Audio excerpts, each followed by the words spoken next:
최경영의 최강 시사.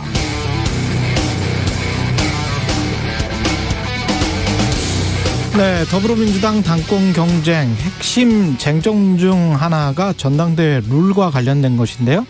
현재 민주당은 당대표 최고위원 선거에서 대의원 45%, 권리당원 40%, 일반 국민 10%, 일반 당원 5%의 비율을 반영한다고 합니다.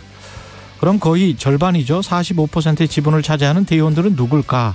주말에 좀 찾아보니까요. 민주당 대의원은 당대표부터 국회의원, 당무위원, 중앙위원, 지역위원장, 전직 국회의원, 시도당 위원장, 국회의원이 추천하는 보좌진 2명, 각 시도당의 운영위원, 각 지역위원회나 당무위원회가 추천하는 대의원 등으로 구성되어 있다고 합니다.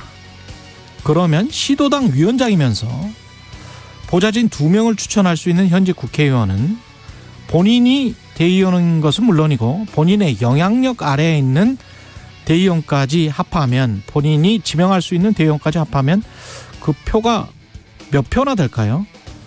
지난번 최강시사에서 민주당 한 국회의원이 대의원 1명 표가 권리당원 60명과 맞먹는다 이렇게 말했으니까요. 그럼 아무리 최소한으로 잡아도 국회의원이 본인 포함 대의원 5명에게만 영향을 미쳐도 혼자서 300표를 갖고 있다, 이런 뜻이 되겠습니다. 최소한 그렇습니다. 좀 이상하죠. 이런 제도가 왜 생겨났고 왜 유지되고 있는지도, 이런 기득권 방패막이 같은 제도를 유지하려고 하면서 또 국민의 뜻을 겸허히 받드는 수권 정당으로 거듭나겠다, 앞으로 혁신하겠다라고 주장하는 것도 제가 보기에는 명백한 모순입니다.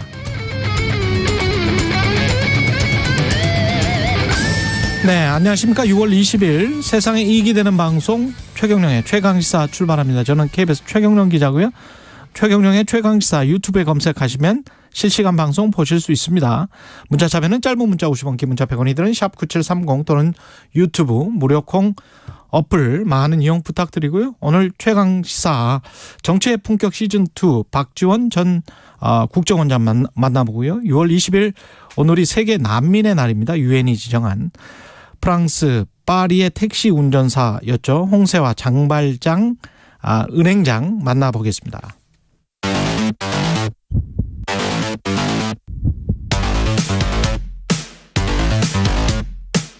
오늘 아침 가장 뜨거운 뉴스 언박싱.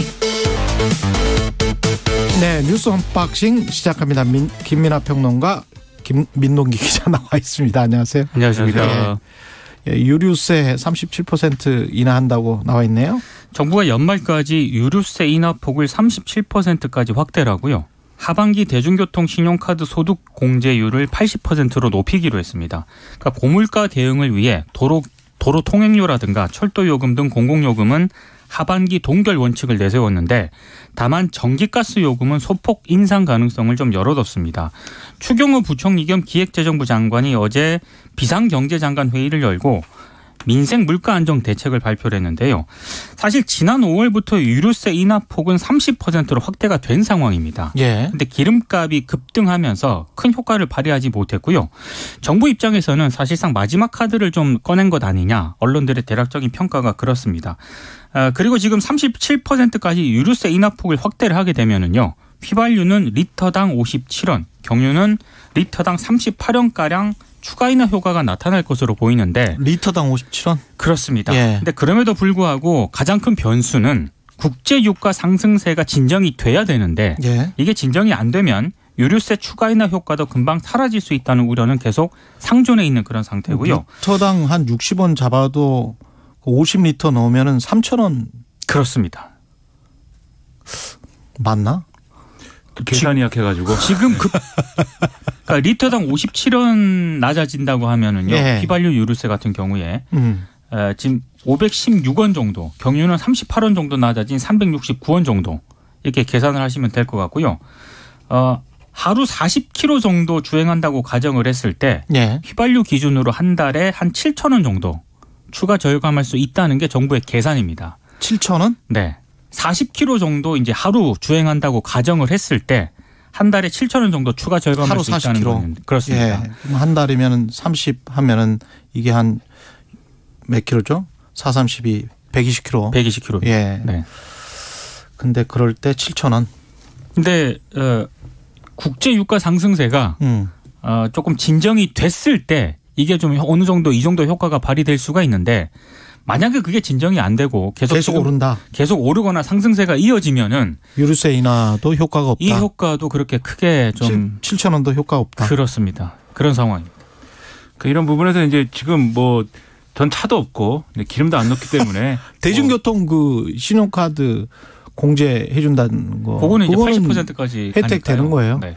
그게 이제 예. 그런 측면이 있습니다. 지금 말씀드린 그래서 유류세 인하라는 게 기름을 실제로 이제 넣어야 되는 차를 가지고 있고 차로 출퇴근을 하는 이런 분들에게 이제 상당한 도움이 될 것으로 기대를 뭐 할 수 있겠는데 뭐 그런 경우에 대중교통 이용하는 사람은 어떡하냐 뭐 이런 얘기도 있을 수 있으니까 네. 소득공제를 이제 높여준다는 거잖아요. 소득공제를 그렇죠. 40%에서 80%까지. 근데 이것도 이 간단하게 얘기하면은 뭐 소득공제가 해당되는 사람의 경우죠. 뭐 사실.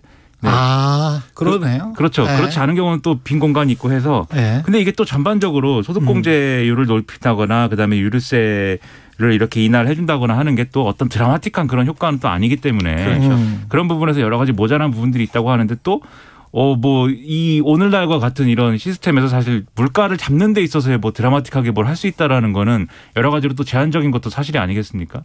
그래서 이런 부분에서는 지금 유류세를 인하했다 끝 이게 아니라 추가적으로 그러면 유류세 인하분이 어떻게 그러면 시장에 어떤 영향을 미칠 것이냐에 대해서도 추가적으로 계속해서 이 관리를 해가고 이런 것들이 전반적으로 필요한 상황이어서 이것만 가지고 딱 문제가 해결됐다고 얘기하기는 좀 어려운 것 사실 어제 예. 그 일요일임에도 이게 관계장관 회의를 열어서 대책을 내놓지 않았습니까? 그래서 조금 기대를 했던 거는 취약계층의 물가 부담을 덜어줄 어떤 신규 지원책 같은 게 조금 나오지 않을까. 예. 요걸 좀 기대를 했었는데 이게 안 나왔거든요.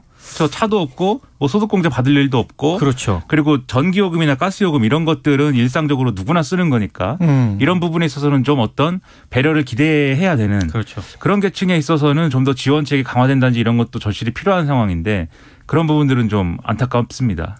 지난번에 제가 한번 오프닝에서 소개해 드렸었는데 독일 같은 경우에 6, 7, 8월 석 달 동안 10,000원 정도로 그 모든 단거리, 중거리까지 지하철 그다음에 일부 트레인이죠. 그러니까 중거리 정도까지는 다 그냥 10,000원 정도로 한 달에 다 쓸 수 있는 걸로 그렇게 해버렸거든요. 네. 그런 것들과 비교해서는 이렇게 소득 공제율을 높여준다는 거는 정말 일부 한정적인 것이고 제가 그리고 간단하게 계산을 해보니까 그때도 이제 언론에서 보도가 됐습니다마는 종부세 우리가 인하를 해주는 게 10억, 15억짜리 공시가 가진 아파트 사람 같은 경우에 한 5천만 원 내다가 한 2천만 원 낸다는 거 아니에요. 그렇죠. 그러면 한 3천만 원 혜택을 주는 것이고 리터당 이렇게 계산해서 한 달에 한 7천 원 혜택을 주는 것이고 소득공제를 받을 수 있는 계층에 한해서 또 대중교통 신용카드 소득공제 여러모로 좀 비교가 되네요. 독일 많이 비교가 됩니다. 독일 같은 경우는 아예 이제 채권을 준비를 해놓고 정부 예산을 준비를 해놓고 그만큼 우리가 쏟아 부을 테니까 그냥 일단은 쓰고 심지어는 이제 여행객까지 그렇게 해준다는 거잖아요. 그래서 이제 관광산업도 좀 활성화시키자. 특히 여름에 많이 오니까. 네. 뭐 이런 다차원적인 어떤 정책이었는데 이제 그런 게 되려면은 사실 우리는 어떤 방식이든지 재정을 쓰는 어떤 그런 정책이 돼야 되는데 그렇죠. 그래서 특히 이제 지금 말씀하신 이제 지하철이라든가 이런 대중교통의 경우에는 이제 그 지하철 예를 들면 우리는 뭐 지하철마다 이 다르잖아요. 원래는 달랐잖아요. 그 담당하고 있는 공사나 이런 것들이. 예. 그런 것들이 안고 있는 그런 회사들이 안고 있는 부채나 이런 것들에 대한 어떤 증대나 이런 것들을 용인하는 어떤 그런 시스템이어야 되는데 사실은 그런 목적으로 설립된 공사들임에도 불구하고 그 공사들이 지고 있는 부채나 이런 것들이 확대되는 거에 대해서는 굉장히 이제 비우호적이잖아요. 우리의 언론의 시각이라든가. 아니 뿐만 아니고 윤석열 정부의 새 정부 경제정책 방향이 나와 있어요.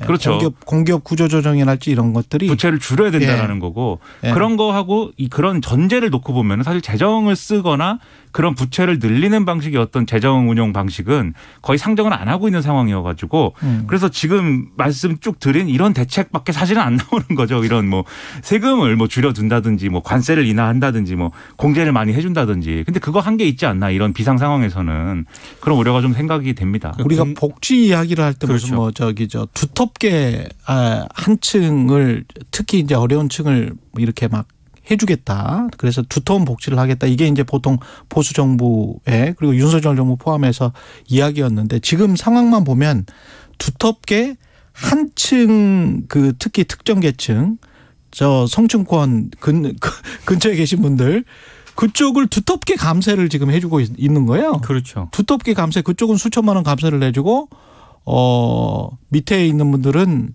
그거 뭐 한 달에 7,000원 정도 자동차를 이용하시는 분들도. 근데 이제 이 대중교통이라고 하는 거는 공공 서비스지 않습니까? 그러니까 공공 서비스의 어떤 적자라든가 부채에 대해서 다시 한번 생각해 봐야 할 또 그런 시점이 된 게 아닌가 싶기도 합니다. 그리고 이게 전반적으로 우리가 이제 교통에 들어가는 비용만 또 얘기를 하고 있지만 이런 유류세 인하라든지 이런 일련의 정책들이 또 어쨌든 간에 이 생산에 미치는 어떤 영향 그래서 생산을 통해서 상품 가격을 결정하는 데 이제 영향을 미치기를 기대하는 측면도 있을 텐데 그럼 차라리 경유값을 확실하게 인하를 해 주든지. 그렇죠. 그래서 이것만 가지고 차라리 그렇죠. 이것만 가지고 이 정책을 다 한 것으로 생각하면 그래서 안 된다는 것이고 이걸로 시작을 해서 실질적으로 그런 물가를 잡을 수 있는 디테일한 굉장히 접근들이 필요한 것인데 그렇죠. 그런 부분들은 앞으로 좀 기대를 해봐야 될 문제고 지켜봐야 될 것 같습니다. 알겠습니다. 서해 공무원 피살 놓고 여야가 지금 공방을 벌이고 있습니다. 권성동 국민의힘 원내대표가 어제 페이스북에 글을 썼는데요. 서해 공무원 피격 사건을 언급을 하면서 문재인 정부와 더불어민주당은 피해자 아들의 외침 앞에 사죄부터 해야 마땅하다 이렇게 썼습니다. 그리고 민주당은 끊임없이 정의와 인권을 강조하지만 딱 두 곳이 예외다. 하나는 민주당 자신이고 다른 하나는 북한이다. 내로남불을 넘어 북로남불이다. 이렇게 주장을 했습니다. 국민의힘은 이 사안을 쟁점화하겠다는 그런 분위기입니다. 일단 그 태스크포스 팀을 꾸렸는데요. 단장이 하태경 의원이거든요. 예. 하태경 의원도 페이스북에 국민을 월북으로 둔갑시켜 인격 살해한 사건의 진실은 반드시 규명하겠다 이렇게 얘기를 했습니다. 근데 민주당은 좀 강하게 반발을 하고 있는데요. 우상호 더불어민주당 비대위원장이 이번 사건은 월북 공작으로 규정한 국민의힘을 향해서 북한에 굴복했다는 이미지를 만들기 위한 신색깔론이다라고 비판을 했고요.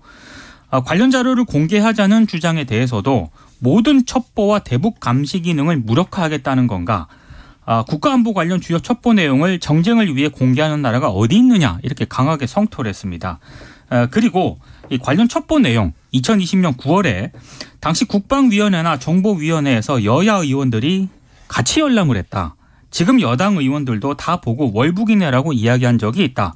어떻게 이런 내용을 정쟁으로 바꾸나 이렇게 강하게 반발하고 있는 상황입니다. 이게 우려가 되는 게 이런 논란들이 지금 서로의 의도를 가지고 이제 대립하는 그런 구도가 되지 않습니까? 예, 분명히 그런 것 같아요. 그렇죠. 예. 그렇죠. 근데 이게 유족의 입장에서 좀 생각을 해보면은 어쨌든 지난 정권에서 제가 느끼기에는 이게 자진 월북이냐 아니냐 이 사안을 이제 떠나서 이게 만약에 그 당시 정부가 그렇게 판단을 했으면 유족들한테 그 판단 근거나 이런 것들을 계속 성실하게 소통해 가면서 알려주고 그리고 계속 유족들의 어떤 여러 가지 의문이나 이런 것들을 풀어주려는 노력을 하고 계속 소통을 해왔으면 이 문제 이렇게 됐을까라는 의문이 있거든요. 그건 옳은 지적입니다. 그렇죠. 예. 그러면 이 부분에 좀 중점을 두고 정치권이 그럼 실제로 이 유족들이 궁금해하는 부분들 그리고 의문을 갖고 있는 부분도 어떻게 풀어줄 거냐에 대해서 머리를 맞대고 대안을 만드는 것이 필요하다고 생각을 하는데 지금 그 얘기가 중점에 있기보다는 유족들은 알아야 되는 건 맞는 것 같아요. 그렇죠. 예. 근데 그 얘기가 중심에 있지 않고 한쪽은 전 정부가 북한의 저자세를 보이면서 이 사안을 그 의도적으로 은폐 축소하려고 한 결과 이거 아니냐 이렇게 얘기하는 거고 다른 한쪽은 지금 정권을 새로 잡았는데 여러 가지 분위기 안 좋다 보니까 이거를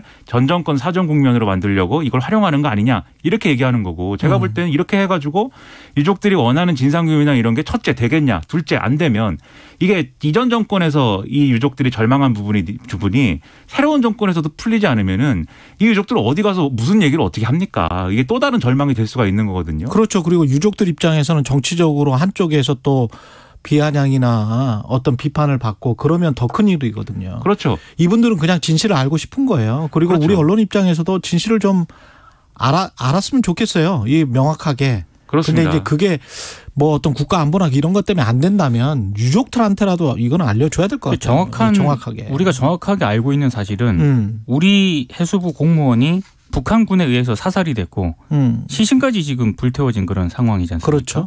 그러니까 이 상황에 대해서 저는 그게 월북인이 아니냐 이런 문제보다는 당시 그 정부가 발표를 할 때도 해경이 발표를 할 때도 좀 유족들의 어떤 그런 상황 이런 것들을 좀 감안을 해서 조금 그런 부분이 좀 부족하지 않았나 싶거든요. 근데 지금 이 쟁점도 월북인이 아니냐 이걸 가지고 지금 너무 지금 이 쟁점화 시키는 것도 좀 논란이 좀 되는 것 같습니다. 그러니까 이 문제의 핵심은 오늘 한겨레가 사설에서 이렇게 썼는데 북한의 반인도적인 행위 그리고 국가의 국민생명권 보호 의무가 사안의 본질인데 이게 월북이냐 표류냐에 대한 과도한 논란이 이런 본질을 흐린 것은 부인할 수 없다. 그렇죠. 이렇게 쓰고 있고 그다음에 또 권성동 국민의힘 원내대표가 내로남불을 넘어 북로남불이라고 한다든지 문재인 전 대통령을 곧바로 겨냥해서 공세를 펴는 거 부적절하다. 그리고 신색깔론이라고 반발하는 더불어민주당 역시 진상규명보다 민생이 중요하다는 식의 태도는 책임 있는 공당의 자세가 아니다. 당시의 판단 근거와 상황을 최대한 국민 앞에 설명하는 것이 우선돼야 한다. 이렇게 쓰고 있습니다. 그러니까 저는 이런 지적 맞다고 생각하고. 예, 맞습니다. 그리고 예. 이게 계속 이제 전 정권에 대한 사전 기획이 아니냐라는 의심을 또 윤석열 대통령과 그다음에 주요 담당 주부 부처인 한동훈 법무부 장관이라든가 이런 분들이 그런 우려에 비밀이 잡히지 않는 그러니까 좀 우려를 덜 수 있는 그런 언급과 태도를 또 보여주는 것도 저는 중요한 것 같아요. 그건 어쨌든 명분 싸움의 차원이 있지 않습니까? 예.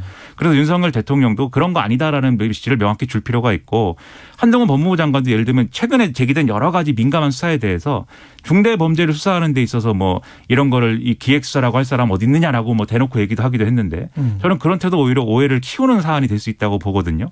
메시지 관리에 만전을 기해야 되지 않나 이렇게 생각합니다. 오늘 동아일보 보도를 보면 검찰이 이 사건을 직접 수사할 수도 있다. 이런 보도까지 나오고 있는 상황입니다. 근데 이게 직접 수사는 검찰이 직접 수사를 뭐 할 수도 있겠지만 오늘 네. 동아일보 이 기사의 내용을 보면은 이런 얘기예요. 법조계에서는 검찰이 특별수사팀 등을 꾸려 대대적인 수사에 나설 수 있다는 전망이 나온다. 청와대, 국방부, 해양경찰청 등 관련 기관이 다양한 데다 국민적 관심도가 높은 사안이기 때문이다. 이렇게 돼 있거든요. 근데 이게 이렇게 특별수사팀을 꾸려야 될 필요성이 있으면은 뭐 이렇게 할 수도 있겠지만 과연 이게 그런 사안이 될 수 있는 거냐. 대통령 기록물이나 이런 것들을 열어가지고 그 당시 상황을 보는 게 핵심인 것인데 그 자료를 보는 데 있어서 엄청난 노력이 절차의 문제인 것이지 엄청난 노력이 들어간다거나 그 분석에 뭐 이 검찰의 여러 부서들이 이렇게 결합을 해가지고 수사를 하면은 훨씬 더 분석이 잘 된다거나 그런 거 아닌 거로 보이거든요. 예. 그래서 이런 얘기가 나오는 것도 우려를 키우는 어떤 요인이 될 수 있기 때문에 좀 적절한 방향으로 여러 가지로 우리는 자제해야 한다라는 메시지가 있어야 될 걸로 보입니다. 잠시 후에 유족 측 법률 대리인 김기훈 변호사를 연결을 하거든요. 그래서 조금 더 자세히 들어보고 산업부 블랙리스트 관련된 수사는 좀 진척이 되고 있습니까? 일단 진척이 된다라기보다는 흔히 말해서 신구 권력 간의 갈등 전선이 점점 확대되는 그런 확대된다. 양상입니다. 왜냐하면 지금 산업부 블랙리스트 의혹 수사도 있고 이 수사에 대해서 민주당 같은 경우에는 이건 상당히 기획수사 의혹을 제기하고 있고요. 그리고 성남시 백현동 아파트 개발 사업 관련해서 경찰이 수사에 지금 착수를 하지 않았습니까? 이것도 우상호 위원장 같은 경우에는 대장동 탈탈 털다가 안 나오니까 결국 백현동으로 넘어간 거 아니냐. 이건 이재명 의원 압박이다. 이렇게 반발을 하고 있습니다. 여기에다가 지금 전현희 국민권익위원장, 한상혁 방통위원장에 대한 여권의 압박이 계속되고 있지 않습니까? 예. 이것도 이제 또 하나의 전선이 되고 있고요.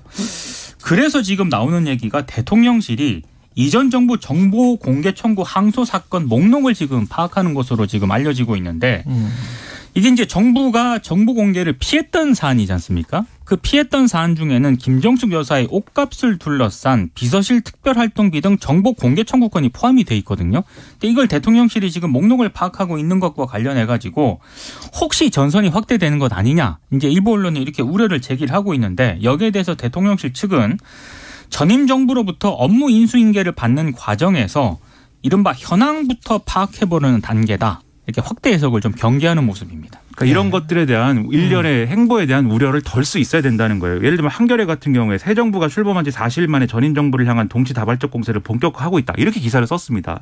그 경향신문의 경우에는 기사 제목이 과거만 때리는 당정 미래의제는 실종이에요. 출범한 지 한 달 좀 넘었는데 계속 나오는 얘기라고는 이제 이전 정부 공격 아니냐 뭐 이런 얘기거든요. 근데 이런 것들이 내가 볼 때는 윤석열 대통령 입장에서도 억울할 수 있는 부분이 있지 않겠습니까? 이런 얘기가 나오는 거에 대해서. 그럼 거기에 걸맞는 오해를 불식시킬 수 있는 행보와 메시지가 있어야죠. 근데 그게 없는 것 같아서. 그게 뭐예요? 그게 뭐라는 것은 그런 그걸 오해를 불식시킬 수 있는 행보와 메시지가. 그러니까 이를테면 한겨레가 보도를 하면서 김건희 여사와 관련된 도이치모터스 주가 조작 사건, 주가 조작 이런 거에 대해서는 학력 위조 논란, 검찰이 수사를 지금 제대로 안 하고 있는 반면에 이전 정부와 관련된 수사는 굉장히 전광석화처럼 하고 있다. 결국에는 이런 검찰의 태도라든가 모습 때문에 그렇죠. 오해를 불러일으키고 있는 것 아니냐라고. 한동훈 법무부 장관 딸과 관련해서도 지금 고발이 돼 있는 거는 맞잖아요. 그렇습니다. 그렇죠. 그렇죠. 한겨레 지적은 이제 속도가 다르다 이런 지적이 있고 그리고 윤석열 대통령의 어떤 도어스태핑에서의 발언도 지난주에 논란이 된 발언을 보면은 민주당은 뭐 안 했냐 이렇게 얘기를 하잖아요. 근데 이런 어떤 뭐랄까요 오해라든지 이런 것들 증폭시키는 그런 발언이거든요. 그 얘기 듣고 야당이 당연히 이거 뭐가 있구나 이렇게 생각을 하지.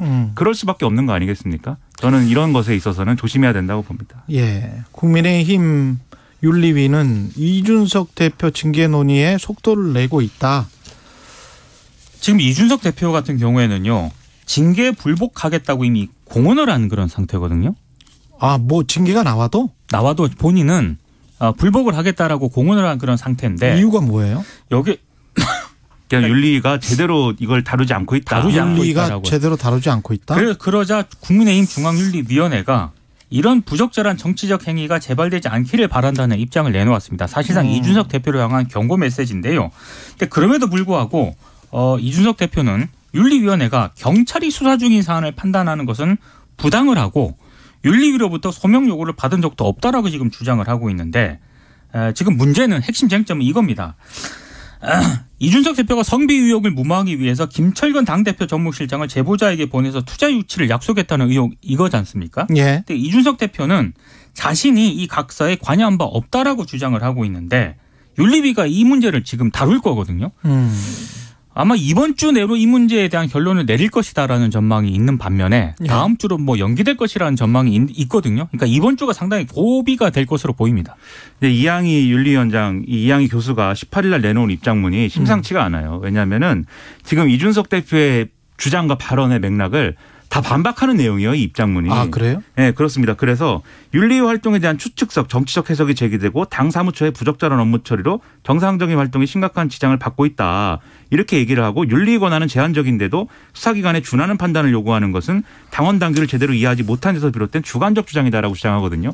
이게 이준석 대표가 수사기관 수사가 왜 안 끝났는데 윤리가 왜 판단하냐. 여기에 대한 반론이기도 하고 그다음에 이준석 대표한테 소명 요구를 했는데 한교 사무총장이 이걸 전달을 안 해가지고 소명을 그러니까 이준석 대표가 소명 요구 받은 적이 없다라고 지금 얘기하는 상황이 된 거에 대해서 이양희 위원장이 쉽게 얘기하면 시체말로 하면 장난치지 마라 지금 이렇게 얘기하고 있는 거예요. 그럼 분위기 심상치 않기 때문에 만약에 이번 주에 윤리가 열리면 뭔가 결정이 징계에 해당하는 뭔가가 나올 거다라는 얘기가 있어서 상당히 전운이 감돌고 있습니다. 윤리위원회가 국민적 눈높이라는 표현을 사용했거든요. 예. 굉장히 이준석 대표 입장에서는 아마 신경이 쓰일 겁니다. 이준석 대표가 어떻게 반응할지 모르겠네요. 뉴스 언박싱 민동기 기자 김민아 시사평론가였습니다. 고맙습니다. 고맙습니다. KBS 1라디오 최경영의 최강시사 듣고 계신 지금 시각 7시 43분입니다.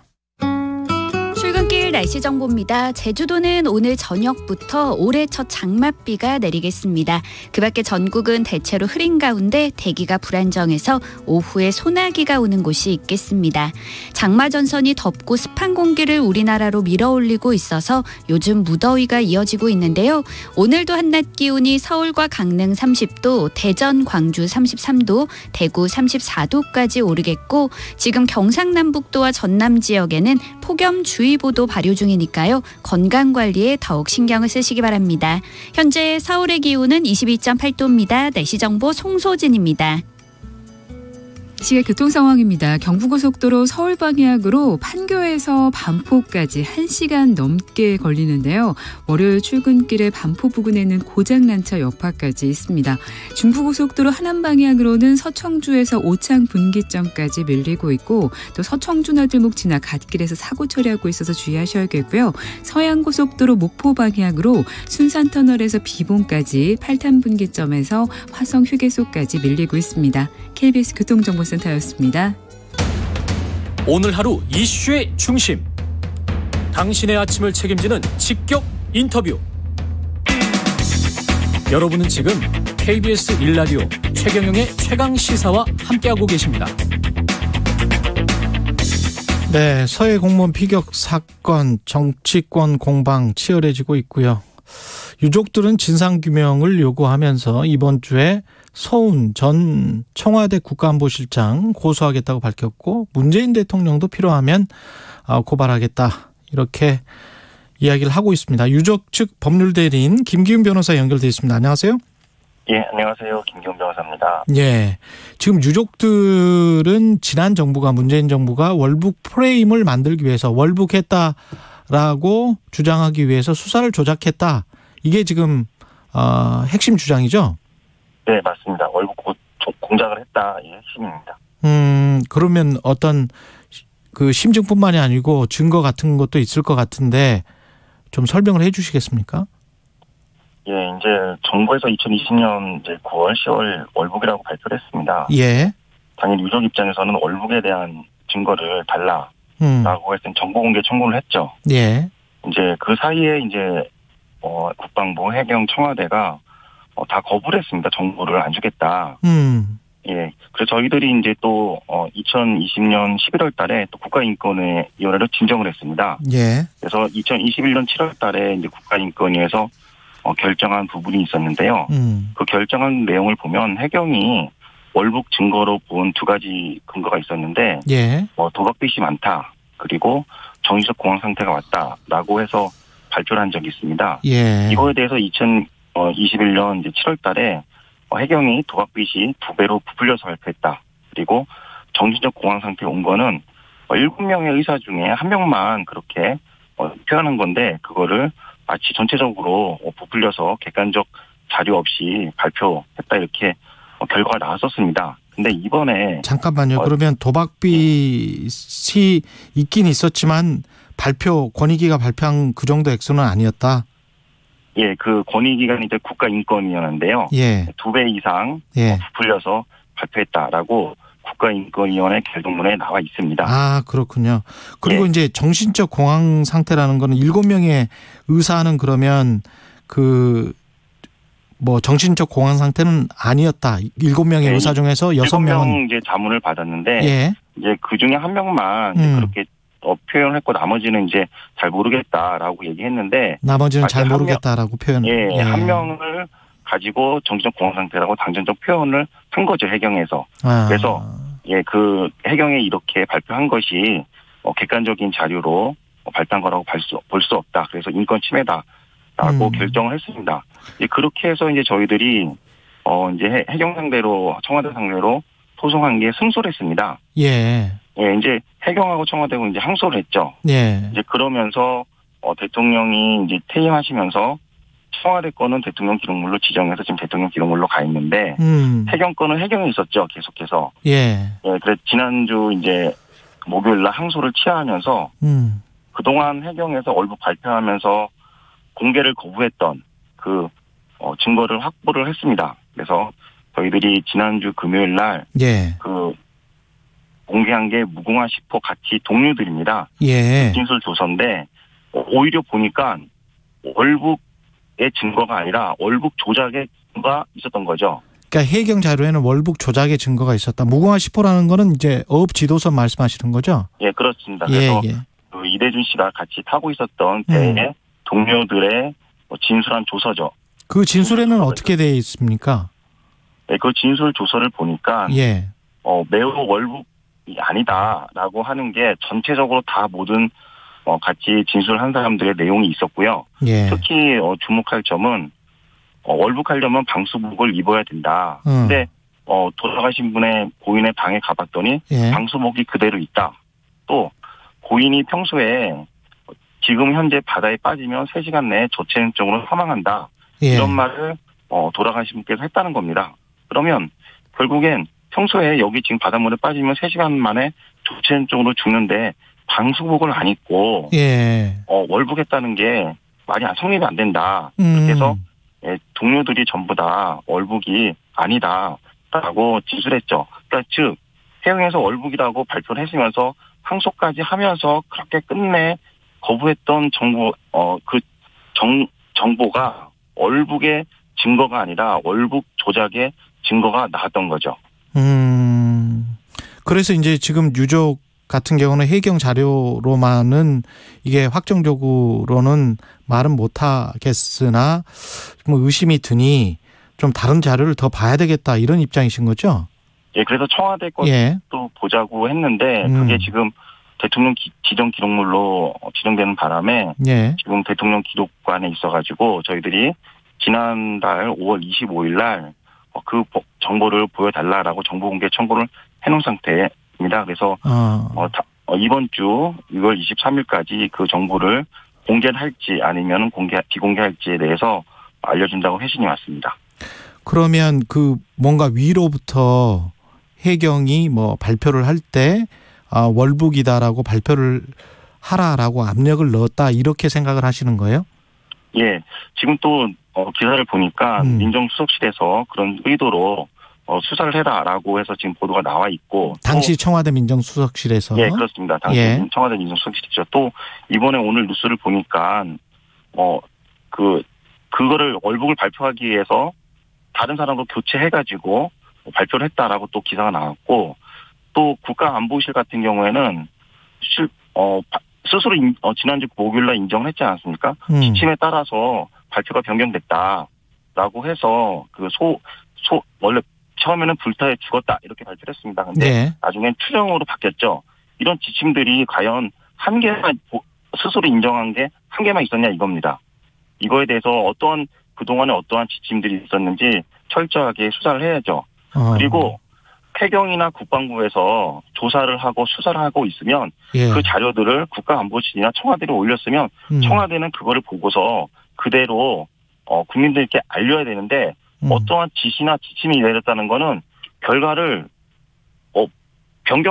변형시키겠다는 것밖에 보이지 않습니다.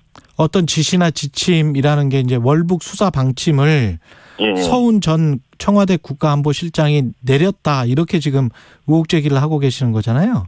예, 그렇게 의혹 제기를 하고 있습니다. 그 근거가 되는 것들은 지금 말씀하신 것들이고요. 예, 국방부에서 스스로 이제 보도 자료를 냈고 그다음에 또 민정수석실 같은 경우에는 기사가 이미 나왔고. 예. 그러면 국방이나 정보위에 혹시 저 국회 쪽에서 국회 쪽 자료 같은 거는 볼 수 있습니까? 지금 유족들이 들으신 게 있어요? 국회에서 과연 어떤 자료가 있는지는 저희들은 모릅니다. 그렇습니까? 그러면 아까 말씀하신 그 대통령 기록물 이미 이제 지정이 돼 있다고 말씀하셨잖아요. 그러니까 그걸 봐야 되겠다는 거잖아요. 예, 봐야죠. 왜 어떻게 보고를 받았는지 문재인 전 대통령께서 그다음에 어떻게 그걸 보고받고 어떻게 지시를 내렸는지 즉 대한민국 국민이 불태워 죽을 때까지 생존한 시간이 6시간 정도 군에서 파악하고 있었습니다. 그리고 문재인 대통령께서는 서면 보고를 6시 36분에 받았는데 과연 죽을 때까지 3시간 동안 무엇을 했는지에 대해서 당연히 유족 입장에서는 알고 싶어 하겠죠. 문재인 전 대통령 고발도 필요하면 진행한다. 이게 필요하면이 언제 필요한가요? 일단은 저희들이 이제 6월 23일 날 대통령 기록관장이 정보를 공개를 거부할 경우 그 다음 순서로 대통령 기록물법에 따르면 국회의원 3분의 2 이상 제적의원이 찬성 의결하면은 정보를 볼 수가 있습니다. 그래서 우선적으로 민주당 원내대표가 그다음에 국민의 원내대표를 찾아가서 이거를 찬성 의결을 해달라라고 요청을 할 거고요. 그럼에도 불구하고 계속 거부를 할 경우에는 대통령 기록물로 지정한 사람을 부득이 고소할 수밖에 없습니다. 왜냐하면 왜 지정했냐? 예, 그렇죠. 대통령 기록물법상의 고등법원장에 영장이 발부가 되면 볼 수가 있거든요. 예. 그래서 부득이 문재인 대통령 또한 고발할 수밖에 없는 입장입니다. 근데 국회가 찬성하거나 또는 고등법원장의 영장이 있으면 대통령 기록물이 열람이 가능하네요. 예, 맞습니다. 그렇게 법에 규정되어 있습니다. 그럼 영장 청구 같은 거는 할 수 없습니까, 혹시? 예, 영장 청구 같은 거는 법원에 요청할 수 없습니까? 저희들이 직접 요청하는 게 아니고 헌법에 검사가 청구가 되도록 되어 있습니다. 청구권자가 검사로 되어 있기 때문에 그러니까요. 검사가 청구를 하도록 하려면 부득이 유족 입장에서는 고발을 할 수밖에 없습니다. 그렇게 되는 거군요. 우상호 위원장이 그 당시 그러니까 지금의 이제 야당이고 그때는 여당이었는데 그때의 야당 지금의 여당 의원도 월북이네라고 이야기를 했다라는 거잖아요. 거기에 관해서는 어떻게 생각하십니까? 예, 그렇게 이제 말씀을 하셨는데 이제 실제적으로 또 하태경 의원이 언론에서 보도한 걸 따르면 그런 적이 없다라고 해서 진실 공방이 지금 되고 있습니다. 유족 법률 대리인 김기훈 변호사였습니다. 2022년 6월 정부가 저소득층 한시 긴급생활지원금을 지급합니다. 6월 24일부터 지급될 이번 지원금은 기초생활수급자, 법정 차상위 계층 및 아동 양육비 지원 한부모 가족 등 약 227만 가구를 대상으로 합니다. 지원금은 별도 신청 없이 선불형 카드 또는 카드형 지역화폐 형태로 지급되며 읍면동 행정복지센터에서 방문 수령할 수 있습니다. 자세한 사항은 거주하는 지역의 시군구청 또는 읍면동 행정복지센터에 문의하세요. 이 캠페인은 보건복지부와 함께합니다. 경기장을 딱 들어갔는데 완전히 빨간색으로 온통 도배가 돼 있는 거죠. 2022 KBS 연중기획 기억을 기록하다. 붉은 악마 서울 지부장을 맡고 있는 조호태라고 합니다. 2002년 당시에는 갓 이제 신입생 경기장을 다 쫓아다녔거든요. 근데 벌써 20주년이라는 게 진짜 엊그제 생겼던 일들 같거든요. 뭐 4강 가고 그런 게 언제 20년이 흘렀지? 그런 생각이 진짜 많이 들어요. 다시 한번 이영표. 박지성 선수의 골이 비기기만 해도 잘 하지 않았을까 막 그때 당시 피구 선수도 있고 그랬잖아요. 근데도 그 팀을 이기고 완전히 16강을 진출하는 그 경기였기 때문에 경기 끝나고 나오면 종로 같은 데 이런 데 보면은 막 진짜 시청 쪽에 도로가 다 빨간색인 거예요. 예전에 2000년 시드니 올림픽 때부터 저희가 길거리 응원을 시작을 했는데 그때는 한 10명? 15명? 격세지감이죠. 그때도 그렇고 지금도 그렇고요. 붉은 티셔츠를 입고 국가대표를 응원하시는 모든 국민들은 다 붉은 악마가 맞고요. 집이든 경기장이든 어디든 박수 많이 쳐주시고 응원해주시고 그러면은 다 같이 붉은 악마인 거죠. 붉은 악마 원년 멤버 조호태 서울 지부장은 기억합니다. 2002년 월드컵을 응원했던 20살의 기억. 벌써 20년이 됐습니다. 붉은색만 보면 심장이 두근거렸던 순간들. 대한민국을 하나가 되게 했던 응원의 힘. 그래서 더더욱 보고 싶었던 붉은 악마. 코로나로 잠시 움츠렸던 12번째 국가대표는 카타르를 붉게 물들일 준비를 하고 있습니다. 당신과 대한민국의 기억, KBS가 기록합니다.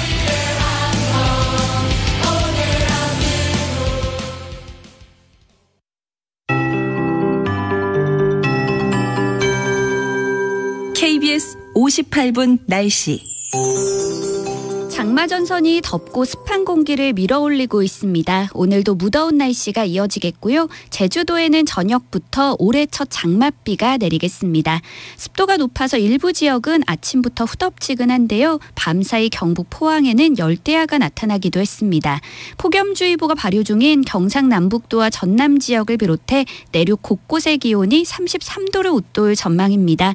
대구가 34도, 대전과 광주 33도, 서울 강릉 34도, 30도 등으로 수도권의 기온도 어제보다 5도 안팎 오를 것으로 예상됩니다. 오늘 하늘은 대체로 흐리겠고 아침까지 서해안과 전남 해안에는 안개가 짙게 끼는 곳이 있겠습니다. 오후에는 대기가 불안정해지면서 강원 남부와 충청도 남부지방을 중심으로 5에서 30mm 정도의 소나기가 내리겠습니다.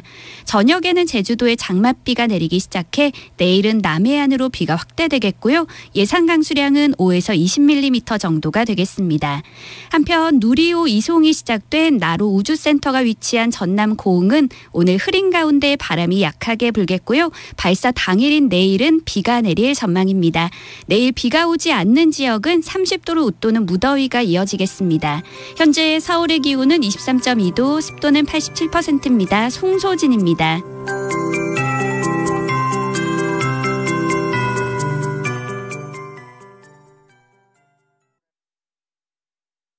정성을 다하는 국민의 방송 KBS가 8시를 알려드립니다.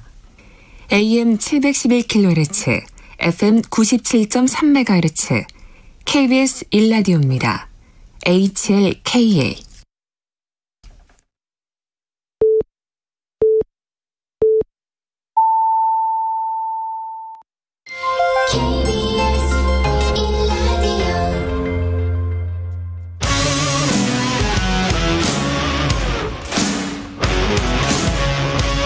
오늘 하루 이슈의 중심 최경영의 최강시사.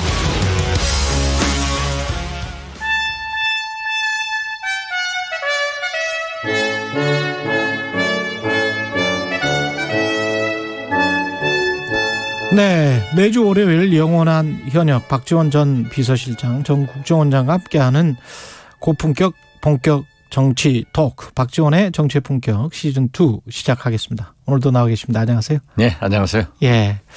그 방금 전에도 이제 그 유족들 변호사랑 이야기를 좀 했는데요. 그 서해상에서 공무원 피살 사건이 있었지 않습니까? 그게 이제 가을이었는데 19년이었죠. 그때 당시에 국정원장이셨죠. 네, 그렇습니다. 그럼 답변하실 사실은 다 알고 계실 것 같은데. 제가 특별히 그 문제에 대해서 얘기할 입장이 없습니다. 할 수도 없고. 그러나 예. 어떤 의미에서 이렇게 뒤집는 발표를 했는지 저는 정치적 배경이 없기를 바랍니다. 정치적 배경이 없기를 바란다. 그런 점에서 국민을 납득시킬 수 있는 더 많은 조사와 자료 등이 뒷받침돼야 된다 하는 말씀을 드립니다. 당시 월북이었다라는 발표는 진실이었을까요? 그 자체를 제가 말씀드릴 수는 없지만은 네. 그 당시도 정부고 지금 발표도 정부이기 때문에 네. 신구 정부가 지금 충돌하고 있는데 그렇죠. 국민을 위해서 확실하게 밝히는 것은 굉장히 중요하다. 그러면 지금 뭐 변호사 이야기는 해경 자료까지는 열람을 했는데 그걸 보면 같이 타고 있었던 사람들은 월북이 아닌 것 같다라는 그런 진술을 더 했더라. 뭐 이런 이야기거든요. 제가 그런 디테일한 문제에 대해서 말씀을 드릴 수 없음을 이해해 주시기 바랍니다. 그러나 피해 가족이 제기하는 관련 의혹을 적극적으로 해소해 주면서도 유족들 국가 기밀이나 첩보, 정부 자산도 보호돼야 된다. 그렇게 말씀드립니다. 민주당 우상호 비대위원장이 기자간담회에서 원장님과 통화를 했는데 미치겠다, 공개하고 싶은데 처벌받을까 봐 못한다, 펄펄 뛰더라 이렇게 이야기를 했어요. 전화한 사실에 대해서 부인하지 않습니다. 그러나 거듭 말씀드리지만 펄펄 뛰더라도 저는 말씀을 드릴 수 없습니다. 펄펄 뛰더라도 말씀을 드릴 수는 없다. 이게 지금 해경 어떤 정치적으로 그러면 해경 발표가 뒤집힌 게 정치적 코드 맞추기의 일환이다 이렇게 판단하십니까? 이건 정치적인 판단이니까. 거기까지도 너무 나가는 답변이 되겠죠. 거기까지도 너무 나가는 답변이다. 저를 난처하게 만들지 마십시오. 예. 국민의힘은 그러면 왜 정권 초기에 특별히 태스크포스를 결성하고 이 문제를 중요하게 다룰까요? 그 가족들이 사실 대통령 선거 때부터 윤석열 후보에게 그러한 진정을 하고 만나고 했으니까 예. 뭐 그런 일원이 아닌가. 그리고 국민의힘에서도 미심쩍은 점이 있기 때문에 그러한 의혹을 제기할 수 있지만은 저는 이건 중대한 문제이기 때문에 예. 확실하게 진상을 조사해서 예. 밝히는 것이 필요하다. 가족들을 위해서도 그러지 않습니까? 그리고 어떠한 경우에도 군사 첩보나 정보에 대해서는 철저히 보완을 해야 된다 하는 것도 국익 차원에서 말씀드리는 겁니다. 군사 첩보나 뭐 이런 것들은 철저히 보완을 해야 된다. 그런데 가족들, 유족들의 뭐랄까요, 진실을 밝히고자 하는 그런 소망에는 그 기대는 또 저버리면 안 되는 거 아닙니까? 지금 현재는 예. 유족을 넘어서 우리 국민들도 예. 많은 그 의문점을 가지고 있기 때문에 예. 저는 이러한 것들이 정치적 배경하에서 이루어지지 말고 진실규명 차원에서 이루어져야 되지만은 예. 그러나 한편 군 당국의 첩보나 정보는 철저히 보호돼야 된다. 그것이 국익입니다. 그것이 안보입니다. 그럼 관련해서 뭐 국회 3분의 2의 동의를 받아서 대통령 기록물에 지정돼 있는 대통령이 또는 그때 당시에 청와대가 어떤 지시를 내렸고 어떤 파악을 했는지에 관해서 그 기록을 다 공개해달라라고 했을 때 국회는 어떻게 해야 됩니까? 지금 법적으로 대통령 기록물에 대해서는 예. 고등법원 판사의 압수수색 영장이나 그렇죠. 국회 3분의 2의 동의가 있으면 받을 수 있습니다. 예. 그렇기 때문에 그러한 것이 선행돼야 되고 그게 선행돼야 되고 그러한 조사가 이루어지더라도 고인과 가족의 인권도 보호돼야 되지만은 군 당국의 첩보와 정보도 보호돼야 되기 때문에 국회에서 혹은 뭐 정부에서 적절하게 잘 처리가 돼야 된다 하는 말씀을 드립니다. 그러면 어떤 약속을 받고 유족들에게만 어떻게 공개하거나 열람하거나 이런 방법 같은 건 그런 없습니까? 것도 한 방법이 되겠지만 예. 어떻게 됐든 제가 그러한 방법이나 절차에 대해서 얘기할 입장이 아니다 하는 말씀을 드립니다. 권성동 원내대표 같은 경우는 문재인 전 대통령 입장 밝혀라 이렇게 지금 압박을 하고 있단 말이죠. 매사에 전현직 대통령이 입장을 밝히면은 안 되죠. 그걸 아시면서도 정치적 공세로 여겨지는데 예. 그것은 바람직하지 않습니다.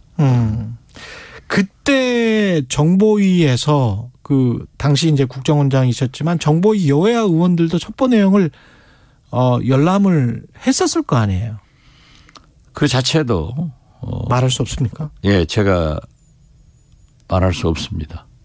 그런데 이제 우상호 위원장 주장은 그때 열람을 하고 국민의힘 의원들도 월북이네 이렇게 말을 했다라고 주장을 하는 것이고 하태경 의원은 뭐 열람한 사실이 없다. 이렇게 지금 반박을 하고 있는 거죠. 글쎄 그건 정치권에서 하시는 말씀이기 때문에 예. 제가 개입할 문제가 아니다 하는 것은 분명합니다.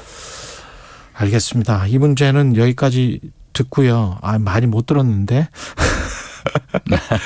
검찰이 많이 물어도 제가 많이 답변을 할 수 없습니다. 답변을 못 하실 것 같아서 검찰 산업부 블랙리스트 의혹 그다음에 수사 백운규 장관 구속시키려고 했는데 이제 구속은 안 됐지만 하여간 수사는 계속할 것 같고요.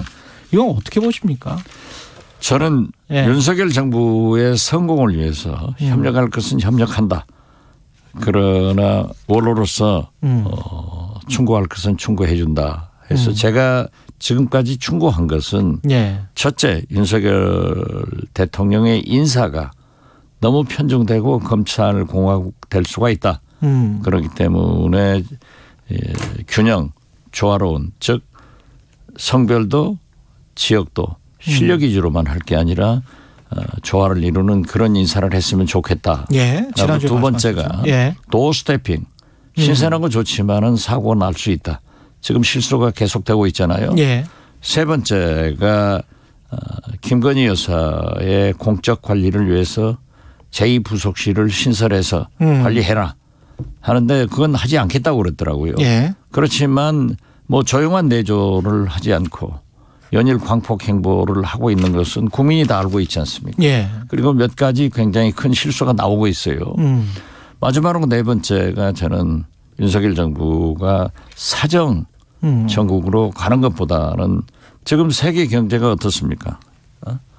미국도 이자만 하더라도 올해 내년까지 4 내지 7%로 인상된다는 것도 아니에요. 그렇죠. 예. 그러면 우리 이자도 올라갑니다.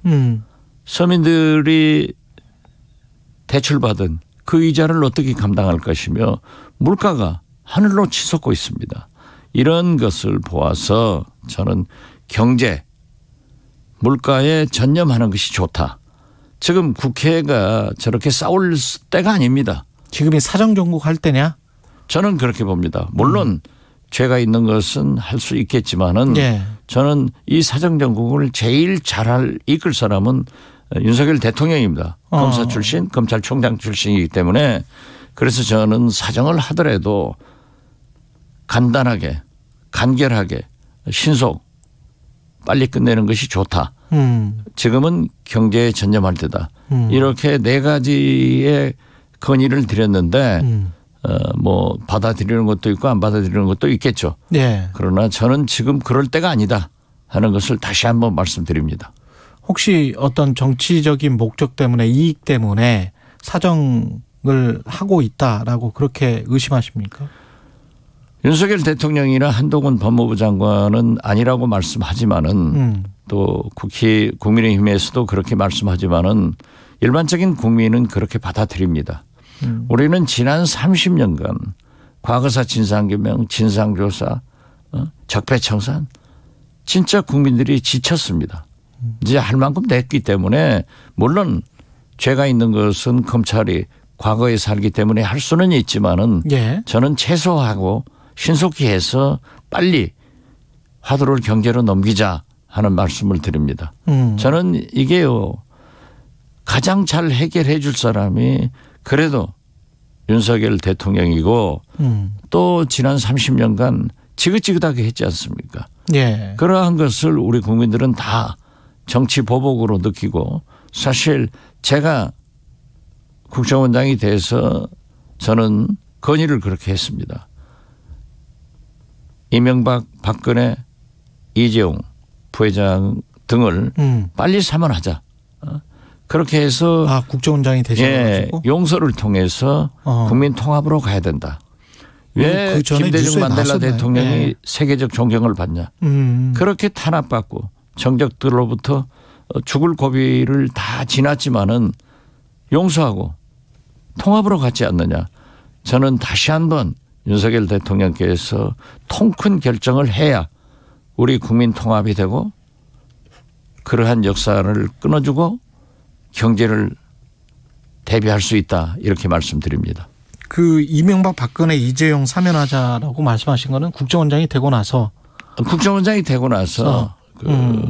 간헐적으로 말씀을 드릴 때 예. 회의석상에서 저는 그러한 간담회상에서 그런 제 개인적 의견을 냈다 이겁니다. 그런 사정 정국으로 의심하는 사람들이 있는 반면에 또 이제 권성동 원내대표랄지 이 뉘앙스가 묘하거든요. 한상혁 방통위원장이나 전현희 국민권익위원장 그 자리에 있는 게 좀 모렴치하다. 이런 이야기까지 했어요. 그렇게 표현해서는 안 되죠. 왜 모렴치합니까? 왜 그분들한테는 임기가 보장됐습니까? 그것은 국민권익위원회나 방송위원회는 예. 정치적 중립을 통해서 권력의 간섭을 받지 않는다는 의미에서 임기제가 된 겁니다. 3군 참모총장, 검찰총장 다 그러지 않습니까? 예. 그러면 임기를 보장해 줘야죠. 그런다고 해서 국무위원회에 못 나오겠다. 지금까지 나갔지 않습니까? 그렇죠. 오세훈 서울시장도 문재인 대통령 국무회의에 나가서 검수한박대 강한 반대 의견을 피력했습니다. 이런 것이 소통이지 자기 식구들끼리 앉아서 하는 것은 소통이 아닙니다. 짬짬입니다. 예. 그러면 지금 현재 왜 그분들이 임기가 있는데 나가야 됩니까? 이것 자체가 권력이 정치 논리로 개입되는 거다 이거죠. 그런 한 가지 묻고 싶은 것은 그러면 오세훈 서울시장은 국무위원이 아닌데 국무위원회에 참석하는지 안 한다는지 그것도 참 궁금합니다. 그렇군요. 민주당 이야기도 좀 여쭤봐야 되는데 민주당 같은 경우에 지금 전당대회 앞두고 이게 다시 내용으로 들어가는 것 같기도 하고 이게 혁신이 되겠습니까? 어떻겠습니까? 혁신 돼야죠. 돼야 되는데. 예, 패배하면은 예. 의뢰이 싸웁니다. 지금 승리하고도 보십시오. 농공행상으로 싸우게 되는 거예요. 예. 이준석, 안철수. 그렇죠. 얼마나 중요한 분들이 그렇게 피나는 전투를 합니까? 예. 이것도 저는 나쁘게 보지 않아요. 본래 정치권 정당은 좀 싸우면서 일하는 겁니다. 나쁘게 보지 않는다. 예. 예. 그런데 사실 지금 보면은 법무부와 검찰이 윤석열 대통령을 실제로 대통령 출마하게 했고 당선시켜주는 꼴이 됐어요. 예. 그런데 지금 현재 보면은 아이러니컬하게도 윤석열 정부의 법무부와 검찰이 이재명 의원을 당대표로 나오게 유인해 주더라고요. 아. 이건 누가 뭐라 할 수 없어요. 백현동 수사나 뭐 이런 것들 그런 게 통해서 사정 정국이 이어지면은 야당으로서는 반드시 할 말이 있고 반발하는 거죠. 그렇게 되면은 또 야당은 뭉쳐요. 오히려 탄압을 하면 뭉치고 탄압을 하면 뭉치죠. 이재명이 나오게 된다. 예. 그러니까 저는 모든 것을 사정하지 말라는 게 아닙니다. 전방위적으로 하면은 정치 보복이 되고 예. 그렇게 받아들여진다 이거죠. 예. 아무리 하는 사람이 아니라 하더라도 그렇게 받아들이면 또 그것도 할 수 없는 거예요. 그래서 저는 참 재미있다. 아이러니컬하다. 이렇게 법무부 검찰이 일국의 대통령을 윤석열 죄송합니다. 검찰총장을 만들어주더니 이제 다시 이재명 의원을 당대표로 나오게 해 주는구나. 그렇게 보고요. 사실 정치인은 자기가 안 하든지 당에서 공천을 안 주든지 국민이 떨어뜨리든지 해야지 그걸 누가 정해줘요? 그래서 저는 그렇죠. 예. 이재명 의원이 국민들로부터는 상당히 그 지지가 없더라고요. 그 당대표가 되는데 예. 그런 당원들은 70% 이상이 지지를 해요. 예. 그런 거 하면은 참 이상하지만은 세계에서 처음일 거예요. 윤석열 대통령 취임 한 달 만에 차기 대통령 선호도를 조사하는 것은 또 대한민국 최초예요. 연거푸 2번 하더라고요. 거기에 보면은 이재명 후보가 압도적으로 1등이고 예. 법무부 장관은 3등에 올라서더라고요. 그래서 저는 또 민심도 받쳐주는구나. 어떻게 됐든 이재명 후보는 대통령 선거에서 1610만 표를 받았는데 예. 2달 후 지방선거에서는 민주당이 930만 표를 받았어요. 한 700만 표를 잊어먹었단 말이에요. 예. 그러니까 그 책임관계는 저도 추궁을 했어요. 어떻게 자생당사하냐. 자기는 살고 당은 죽이느냐 하고 했지만은 정치는 늘 물 흐르듯 변하고 있는 거예요. 예. 민심을 봐야 돼요. 당심을 봐야 돼요. 그래서 제가 과거부터 우리 민주당은 당권은 당원이 공직은 국민이 이런 전통이 있기 때문에 예. 저는 누가 될지 모르지만은 사실 이거는 지금 당권 경쟁이니까. 예, 당권 경쟁에 사실 민주당에서 하려고 하는 모든 분들이 한번 나와서 겨뤄봐라. 그런데 민주당에서 새 희망을 본 게 79세대로의 세대교체. 예. 얼마나 신선한 거예요. 이건 김대중, 김영삼 이런 분들을 40대 기술원 이후 예. 그 침체된 민주당에 새 바람을 넣어야 된다. 그래서 저는 이건 참 신선하다. 그래서 국민의힘도 이준석 청년 대표를 당선시켜서 어떻게 됐든 대통령 선거, 지방선거 승리하잖아요. 지금 싸우는 것도 문제가 없어요. 그러듯이 우리 민주당도 그러한 신바람을 넣는구나 해서 상당히 기대를 하고 있습니다. 물론 젊은 사람도 나오고 이재명도 나오고 다 나와봐라. 나와봐라죠. 그리고 특히 7, 9세대들은 도전을 해야 돼요. 도전을 해서 최고위원도 하고 이렇게 되면 되는 거지. 저는 그러면서도 노장청의 조화를 이루는 그런 민주당이 되면 좋겠다 하는 생각을 갖습니다. 이준석 대표의 정치적 운명이 좀 결정될 것 같은 윤리 징계 수위에 따라서 그것도 촉각을 곤두세우고 있던데요, 정치권에서는. 저는 그 자초지종을 잘 모르고 언론 보도 내용을 보지만은 이양희 국민의힘 이양희 교수 윤리위원장이 소속 이철승 대선배 선생님의 따님인데 그렇군요. 그런데 그분이 여성운동도 철저히 하시고 굉장히 유엔에서 활동도 많이 하시고 그렇기 때문에 저는 좋은 심판을 내리라고 봅니다. 있으면 당하는 거고 안 했으면 없는 거고. 그러나 저도 그 초미의 관심을 가지고 보고 있습니다. 알겠습니다. 시간이 참 몇 개 질문도 안 했는데 20분이 다 가버렸습니다. 영원한 현역 정치의 품격 박지원 전 실장님, 국장님이었습니다. 국정원장님이었습니다. 고맙습니다. 감사합니다. 공정, 공익, 그리고 균형. 한 발짝 더 들어간다. 세상에 이익이 되는 방송. 최경영의 최강시사.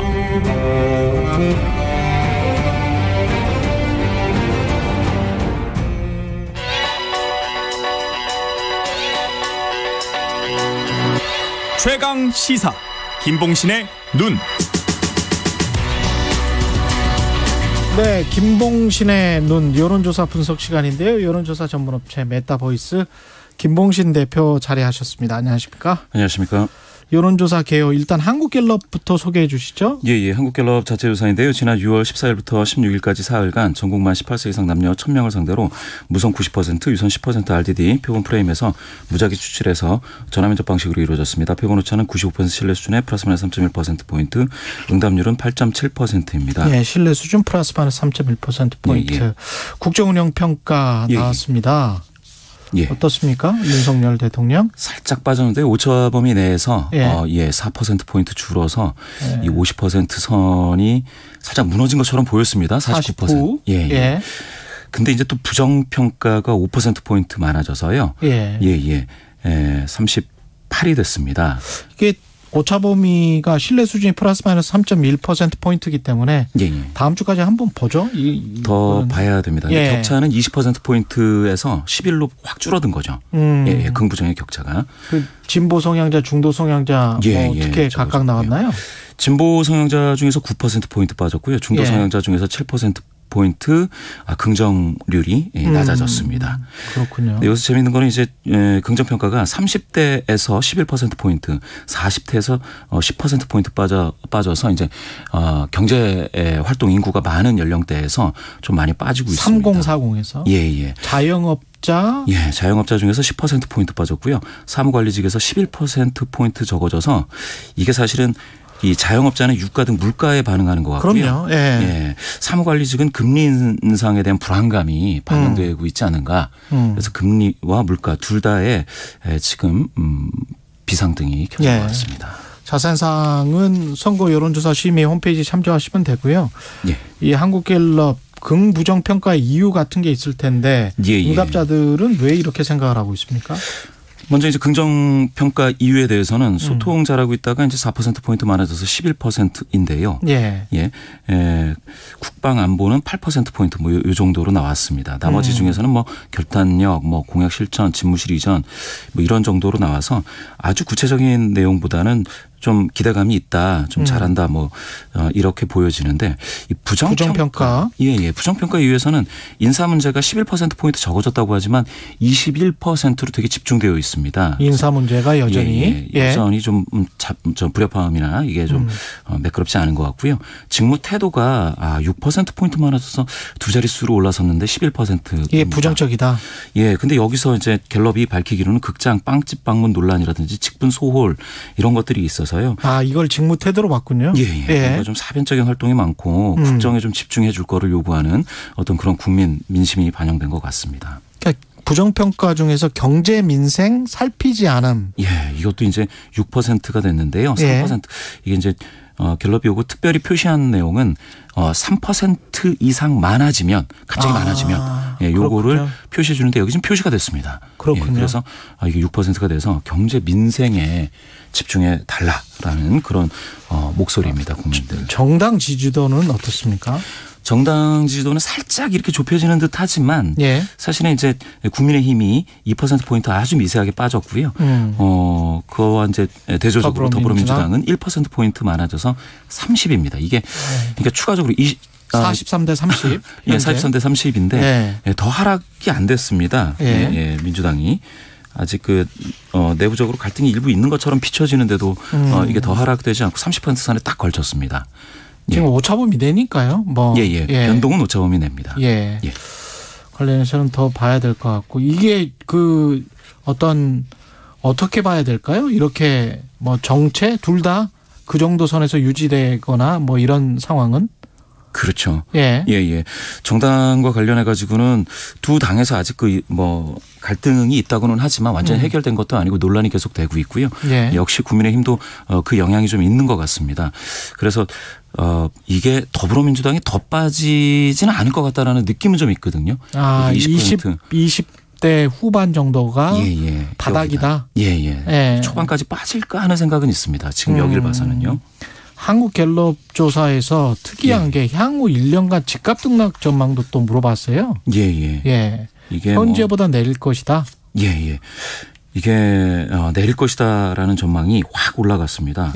아주 그냥 드라마틱하게 올라가서 이게 확 크로스가 됐는데요. 오를 것이다 하는 건 쫙 빠졌습니다. 이런 최근 들어 지금 물론 이제 이번 정부 들어서 오를 것이다라는 전망이 그렇게 아주 많지는 않았는데 이게 이렇게 되는 거는 4월 28일에 26% 26%에서 44로 확 올라갔습니다. 이게 이제 내릴 것이다라는 사람들이 26%였다가 44%가 됐네요. 44%로 확 올라갔습니다. 그리고 이제 지금보다 오를 것이다라는 거는 이번 정부 들어서 방금 말씀하신 4월 28일에 40%였다가 지금 27%로 완전히 역전됐습니다. 그럼 이거는 일종의 이제 데드 클로스가 나온 거죠. 집값이 오를 것이다 내릴 것이다와 관련해서는. 근데 이게 정부 정책 때문이라기보다는 아무래도 미 연준의 당연하죠. 그런 영향이 좀 커서 공포감이 지금 반영이 되고 있는 것 같습니다.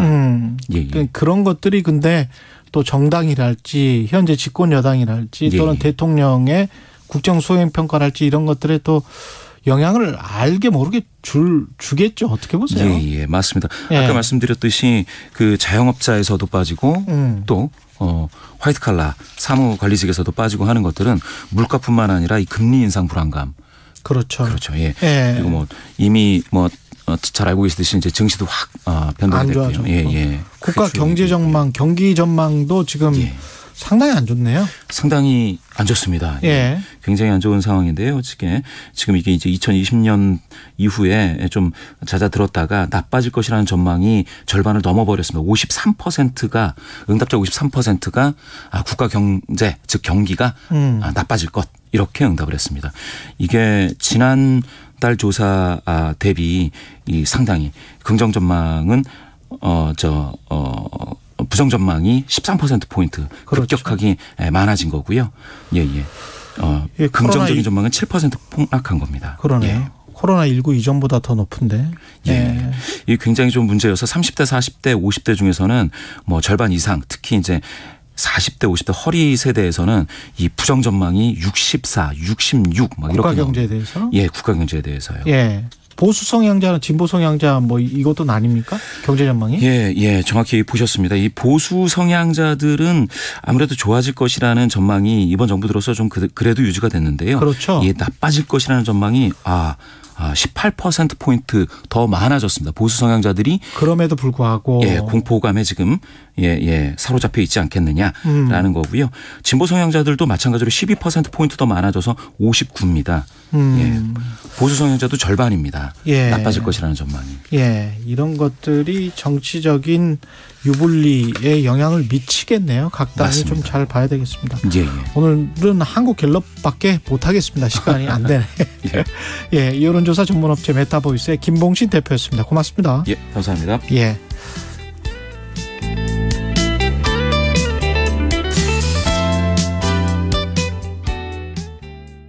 잠시 후 8시 반부터 일부 지역국에서는 해당 지역 방송을 보내드립니다. 인생에서 가장 중요한 건 역시 사랑이죠. 그 사랑을 위해 경제 공부도 꼭 해야 합니다. 여러분이 사랑하는 사람을 행복하게 해줄 알짜 정보만 쏙쏙 전해드리는 홍사원의 경제쇼. 오후 4시 5분 불타오르는 열정으로 준비하겠습니다.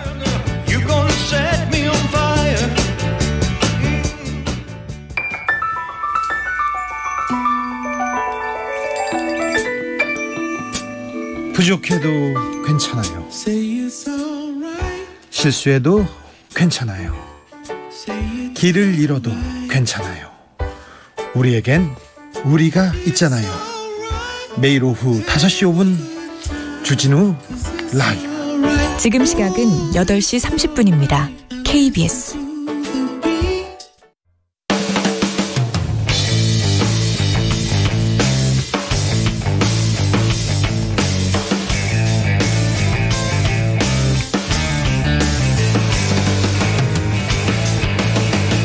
최경영의 최강 시사.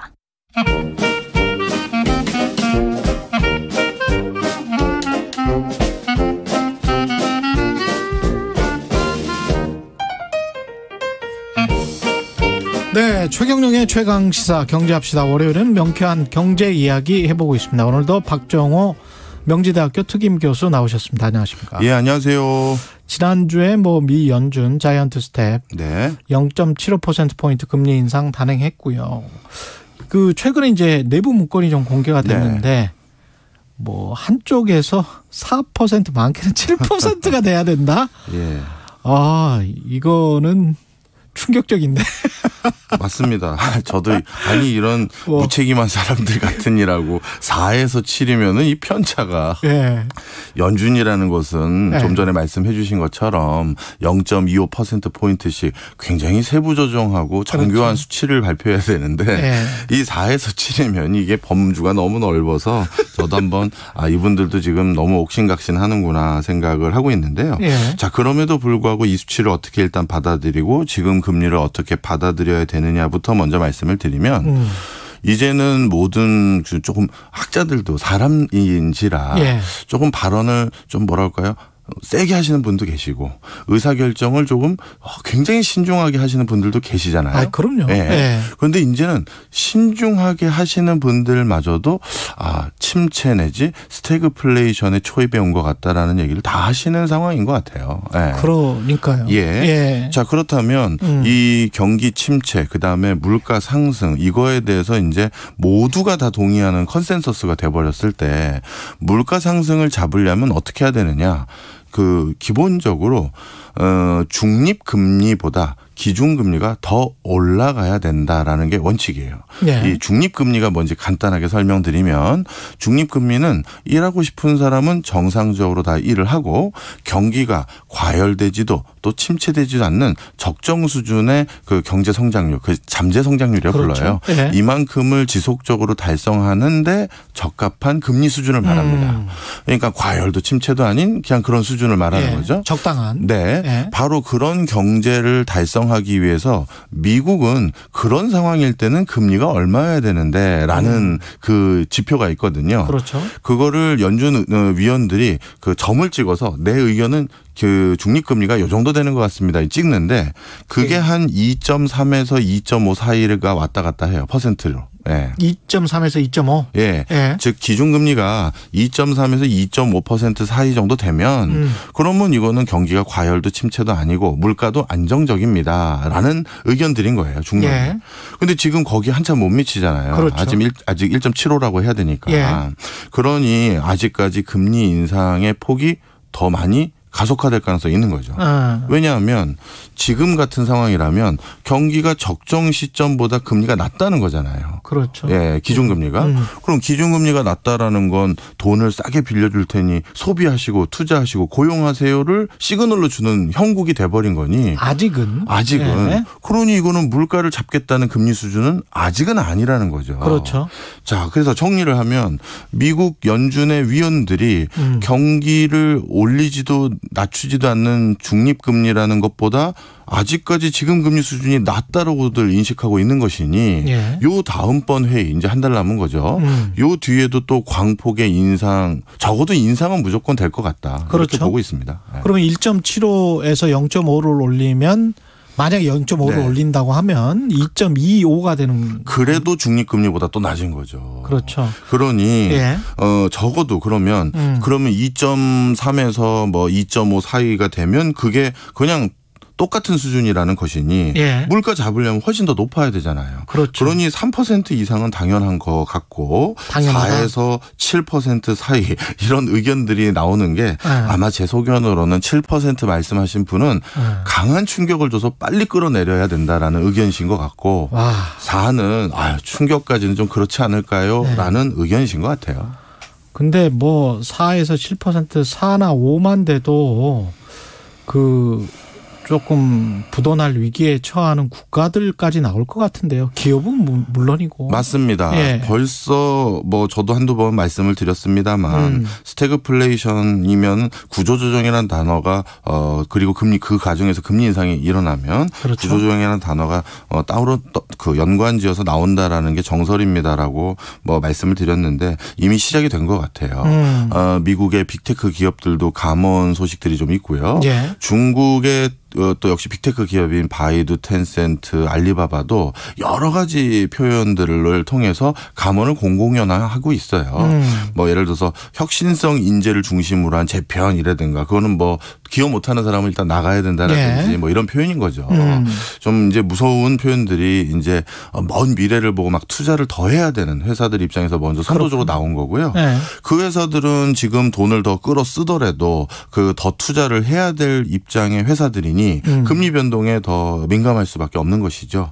그래서 우리나라도 좀 이럴까 봐 걱정이 되고 있습니다. 예, 그럴 가능성이 점점 더 커지고 있는 것 같습니다. 특히 이제 유럽 쪽도 가만히 있었는데 뭐 22도 올릴 것 같고 유럽 중앙은행, 영국은행, 스위스 중앙은행 다 올릴 것 같습니다 지금. 예, 그 글로벌리 좀 OECD 국가 중에서 네. 이제 견실한 경제 체제를 가지고 있는 국가 중에서 미국만치 소비자 물가 상승률이 높은 국가들이 또 유럽에 대거 다 포함되어 있습니다. 네. 그러다 보니까 유럽은 지난 10여 년 이상 장기 저침체 국면을 벗어나기가 어려워서 계속 제로금리 때의 금리 수준을 유지해 왔는데 도저히 물가 상승을 잡지 못할 상황이 된 것 같아요. 예. 금리를 올리지 않고서는. 그렇죠. 그래서 금리 인상이 전격 단행된 것 같고요. 유럽도 하반기에 더 물가 상승의 압박 요인들이 많거든요. 이제 러시아가 밸브까지 잠가버린 상황에서 예. 그래서 금리 인상이 유럽도 연이어 계속될 가능성이 높고요. 그리고 전 세계적으로 일단 미국이 금리가 올라가면 금리 역전이라고 하죠. 그렇죠. 미국보다는 뭐 많은 값싼 통화를 가지고 있는 국가들이 금리가 더 높아야지만 외화 자금이 빠져나가지 않는 것인데 그런 것들에 대한 조정치까지 고려한다면 올리고 싶지 않아도 올려야 될 수밖에 없는 상황이 좀 많은 것 같습니다. 금리를 올리면 가장 걱정되는 게 이제 경기가 둔화하고 소비 침체 뭐 그렇게 되면 말씀하신 아까 구조조정이 심각하게 되면 또 실업률 증가하면 다시 소비 침체 그러면서 이제 경기 악순환이 되는 건데 네. 그렇게 아무도 그렇게 되기를 원치는 않거든요. 원치를 않는데 네. 모든 그 경제 공부하시는 분들은 침체보다도 물가를 국가가 못 잡는다라는 시그널을 훨씬 더 걱정해야 된다라는 거. 인플레이션을 경기 침체보다는. 예. 자, 그런데 이제 침체가 만약에 그러면 물가를 잡는 것에 대한 우리가 어떻게 보면 대가로 트레이드 오프로 침체를 조금 선택을 했다라고 가정을 한다면요. 만약에 그걸 누구도 원치는 않지만 그 침체를 그럼 일반적인 경제학자들은 어떻게 판단하고 있느냐. 일반적으로 침체라고 부르는 게 뭐냐면요. 그렇죠. 실질 국내 총생산이 2분기 연속 축소가 일어나는 것을 일반적으로 침체가 일어났다. 마이너스 성장해야 돼요? 그렇습니다. 2분기가 연달아서요. 그러면 이런 것들이 만약에 침체가 일어나면 통상적으로 얼마나 지속되느냐. 이제 그게 중요한데요.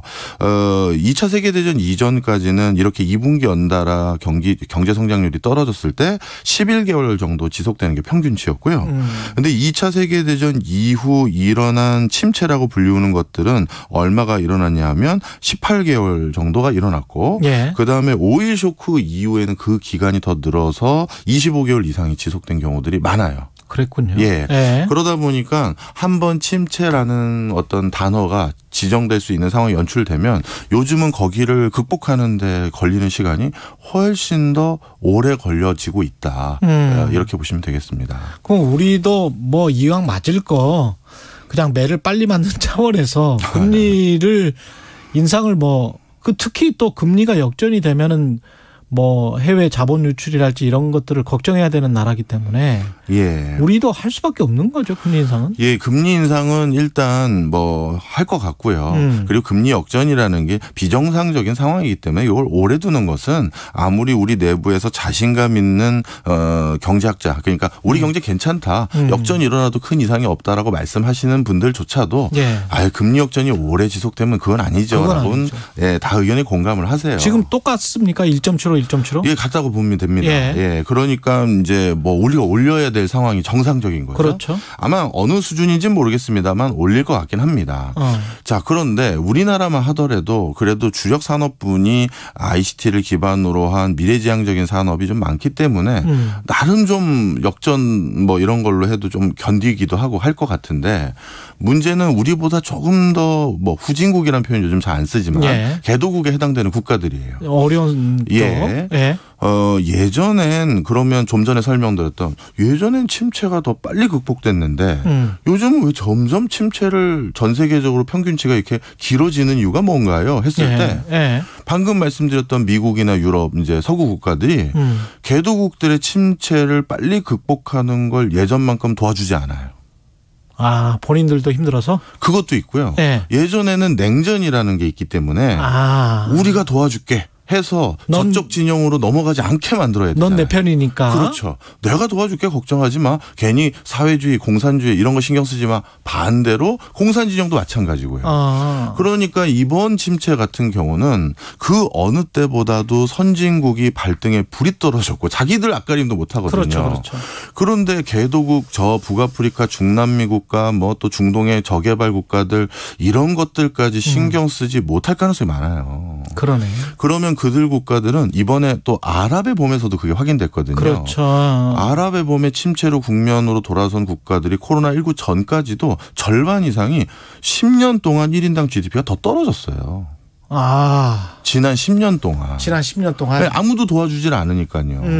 그런데 만약에 지금 상황 더 다급해졌거든요. 유럽도 자기 앞가림도 못하는 상황이고 그렇죠. 미국도 그렇고요. 그렇죠. 그러면 지금 스리랑카를 대표해서 많은 이런 국가들이 어려웠을 때 도와줄 만한 손을 내밀어준 국가 더 없기 때문에 저개발 국가들의 침체는 더 길어지고요. 이 얘기를 드리는 이유가 우리나라는 아직 완벽하게 완전히 OECD 국가를 기반으로 수출 활동하는 게 아니라 우리는 상당히 저개발 국가에서도 차지하는 비중이 크거든요. 그쪽도 많이 하죠. 그렇죠. 그런데 우리의 메인 시장 중에 상당 부분 또 합치면 상당히 많은데 그들 국가가 장기 침체로 돌아서면 이건 우리 경제에도 악영향이 있는 겁니다. 그럼 우리 수출에도 문제가 있네. 그러면 이제 다시 정리를 한번 하면 오늘 너무 복잡한 얘기 해드려서 우리나라는 분명 미래 신산업의 지속적인 투자를 해야 되지 않습니까? 예. 뭐 전기, 자동차, 배터리, 그렇죠. 뭐 그다음에 그냥 반도체도 또 예. 투자해야 되고요.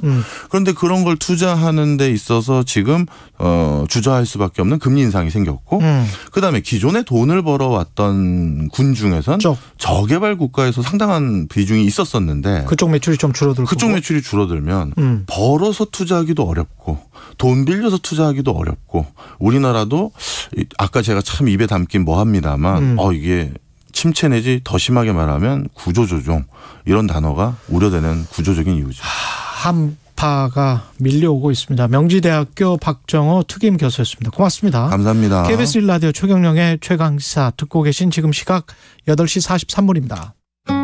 이 시각 교통 상황입니다. 경부고속도로 서울 쪽 이동이 많이 어려운데요. 북천안과 수원에서는 짧게 밀리지만 이후 반포 부근 4차로에 고장난 차가 있어서 판교에서 반포까지 1시간 정도 걸립니다. 영동고속도로 강릉 방향으로 안산 분기점에서 부곡까지 정체고요. 이 구간 사고 여파도 있습니다. 둔대 분기점 3, 4차로에서 사고를 처리하고 있습니다. 마성터널부터는 양지터널까지 정체되고요. 부산 울산고속도로 울산 방향으로 동부산에서 사고 때문에 3km 구간 정체되고 있습니다. KBS 교통정보센터에서 이승미였습니다.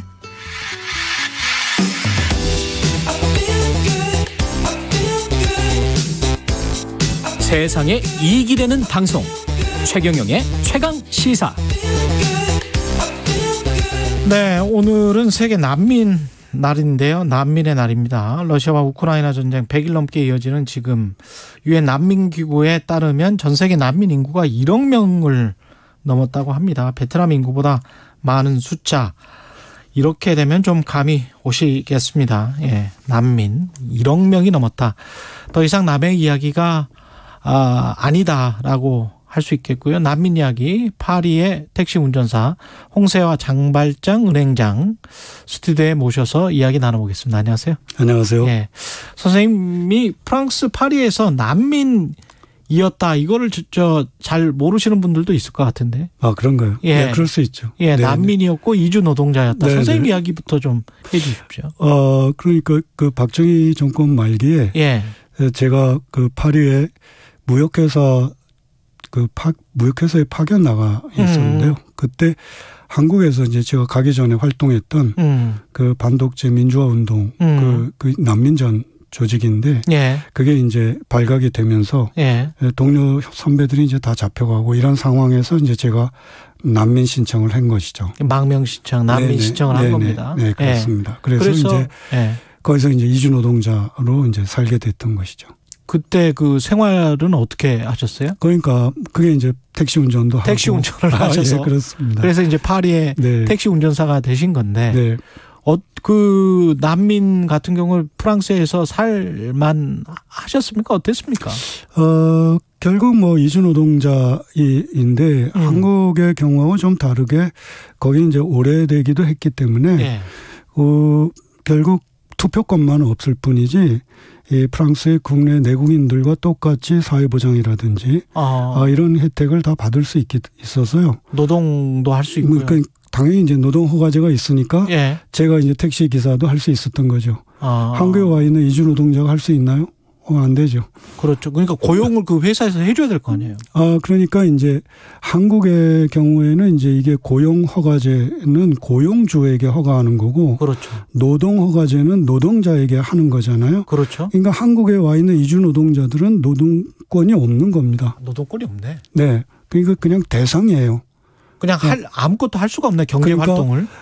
그러니까 이제 그 예속돼 있다, 종속돼 있다 이렇게 볼 수 있겠죠, 결국. 그렇군요. 네. 그러니까 뭐 일자리 옮기기도 어렵고 이런 차이가 있죠. 그러네요. 근데 그러면 우리 대상화돼 있다라는 게 이제 우리 사회가 난민을 바라보는 그 시각 자체를 지금 표현하신 것 같은데. 난민이나 뭐 이주 노동자나. 이주 노동자나. 네, 그렇습니다. 이게 왜 그렇게 우리는 형성이 돼 있을까요? 이 사람들을 대상으로 볼까요? 그러니까 저는 그렇게 생각해. 이제 GDP 인종주의라는 표현을 제가 쓰는데요. GDP 인종주의? 네. 그러니까 국민 소득이 얼마인가에 따라서 그 나라 사람을 평가하는 것이죠. 그래서 우리보다 높은 주로 백인인데 이들에게는 올려다보고 우리보다 이제 GDP가 낮은 나라 뭐 주로 동남아시아나 예. 아프리카나 이런 쪽 사람들에 대해서는 주는 것 없이 깔보는 네, 이런 것이 한국의 어떤 배타적 민족주의랄까 이런 거하고 결합된 그런 모습이 아닐까 그런 생각이 들어요. 우리 안에 그런 측면이 분명히 있기는 있는 것 같고요. 근데 이제 그래도 지난해 깊은 소식이 하나 있었는데 네. 아버지의 난민지위를 인정해 달라고 하면서 몇 년 동안 싸웠던 친구예요. 이란 출신의 김민혁 군. 네. 지금 법원이 지난해 민혁 군과 아버지의 손을 들어줬습니다. 그래서 난민지위를 인정을 해줬죠. 네. 전화 연결돼 있는데 민혁 군 이야기를 좀 들어보겠습니다. 네. 여보세요? 네, 안녕하세요. 예, 아유, 반갑습니다. 지금 어디세요? 지금 제주도에 제가 와 있습니다. 아, 제주도에서 그러면 학교를 다니는 겁니까? 그건 아니고요. 예. 제가 제주도에 이제 난민 관련된 행사가 있어서. 그렇군요. 제가 제주도에 와 있습니다. 지금 옆에 이제 홍사 선생님도 옆에 계시는데 인사 나누세요. 안녕하세요, 선생님. 네, 안녕하세요. 민혁 군 반갑습니다. 예. 선생님께서는 만나 뵙어야 되는데. 네, 그러게요. 그럴 기회가 있었어야 되는데 아직 못 만났네요. 민혁 군 이야기는 잘 알고 계시죠? 그럼요. 네, 그래 뭐 칼럼이나 이런 데도 인용을 한 적이 있고요. 청취자분들을 위해서 지금 이 민혁 군과 아버지 이란에서 왔는데 난민주의를 인정해 달라고 이제 신청을 했고 중학교 친구들이 또 같이 싸웠단 말이죠. 그 이야기를 좀 해주세요. 네. 우선 저 같은 경우에 2016년에 난민 신청을 하게 됐고요. 2016년에? 네. 2018년도까지 혼자 이제 외로운 싸움을 하다가 끝내 불인정을 받고 이제 마지막으로 출국 명령서까지 받은 상태에서 이제 제가 학교에 알리게 됐어요. 학교에? 2주 내로 이란으로 돌아가야 된다. 근데 이제 이 사실을 듣고 친구들이 이제 저를 위해서 국민청원을 내주고 청와대에? 네, 그리고 이제 피켓 시위를 해주면서 저의 이야기를 언론에 좀 많이 알렸어요. 그러면서 이제 또 많은 단체에서 저를 도와주시고 또 우리 교육감님, 또 서울시 추기경님 이분들이 다 도와주시면서 제가 또 운이 좋게 2018년도 말에 단 3개월 만에 인정을 받게 됐습니다. 난민 인정을 받았고 그리고 아버지는 어떻게 됐어요? 저희 아버지는 저랑 똑같이 신청을 하셨지만 당시에 꾸준히 불인정을 받으시고 이제 작년에서야 저 인정을 받는 일이 있었습니다. 그렇군요. 만감이 교차했을 것 같습니다. 그렇습니다. 아무래도 같은 가족이다 보니까 저는 당연히 이제 아버지가 인정을 받을 거라고 생각을 했는데 가족 함께 살아야죠. 그러니까요. 근데 이제 저 같은 경우에만 인정을 받게 됐고 오히려 저보다 열심히 활동을 하셨던 아버지가 불인정을 받은 거에 대해서 조금 어이없는 결과라고 생각을 했었어요. 이 인정받기 전후에 일상생활이 어떤 게 달라지는 겁니까? 우선 인정을 받기 전이다 보면은 오늘이 마지막일 수도 있다라는 생각을 좀 가지고 생활을 하는 것 같아요. 언제 쫓겨날지 모르는 타지에서 그렇죠. 겉으로는 티를 내면 안 된다. 약간 이런 생각을 하고 살아가다 보니까 그 인생이 많이 피폐해지고 또 두려움이 많은 감정이 많은데 난민 인정을 받다 보면 나에겐 이제 새로운 출발이 있다. 미래가 있는 거죠. 네, 그렇죠. 이 땅에서. 제가 하기 나름인 거니까. 이건 이제 본인의 뜻에 달려 있어서 좀 자유로운 방면이 있는 것 같습니다. 지금 대학생이죠. 대학생 됐죠. 네, 맞습니다. 올해 입학했습니다. 전공이? 저 같은 경우에는 사회복지를 전공하고 있습니다. 알겠습니다. 잘 한국에서 멋진 미래를 펼쳐나가시길 바라고요. 난민 선배라고 할 수 있습니다. 홍사 선생님께서도 좀 한마디 해 주셔야 될 것 같아요. 후배 민혁군한테. 아주 듬직하네요. 말하는 거 보니까. 참. 앞으로도 용기 잃지 않고 정말 꿋꿋하게 그리고 그 사회적 관계를 좀 풍요롭게 친구도 많이 사귀고 그런 생활을 보냈으면 좋겠네요. 건강하시고요. 고맙습니다, 선생님. 네. 항상 건강하시고. 예, 민혁군 오늘 감사합니다. 네, 고맙습니다. 예. 여기까지 듣고요. 선생님께서는 어떻게 들으셨어요? 우리말도 꽤 잘하고. 예. 그게 참. 완벽한데요, 우리말이. 피폐하다, 이런 말 쓰니까. 그러니까 이게 난민 인정을 일단 받으면 그래도, 이게 민혁군이 얘기하듯이 출발이 가능하다. 이게 이 말이 참 중요한 것이요. 난민 인정을 받지 못한 상황을 우리가 생각해 볼 수 있겠죠. 예. 네. 그렇죠. 난민 인정을 못 받으면 자기가 사는 땅에서 이게 정말 그렇죠. 막막할 것 같습니다. 난민이 어떤 존재인가에 대한 기본적인 생각이 좀 있어야 될 것 같아요. 그러니까 우리가 사람을 흔히 사회적 동물이라고 하는데 난민은 사회의 대부분을 상실한 존재입니다. 그렇죠. 가족도 혈혈 단신일 경우가 많고 친척, 친구, 이웃 아무것도 없는 그런 존재이고 전쟁이나 재난 때문에 지금 피해 온 거지. 네, 그렇죠. 예. 그리고 그다음에 직업도 없고 돈도 없고 그래서 어떤 일이든지 할 빈 두 손밖에 없는 그런 존재인데 예. 난민으로의 자격조차 없다고 할 때 이런 존재들이 그야말로 유민이랄까 하여튼 그런 그런 떠돌아다니는 사람 그런 사람이죠.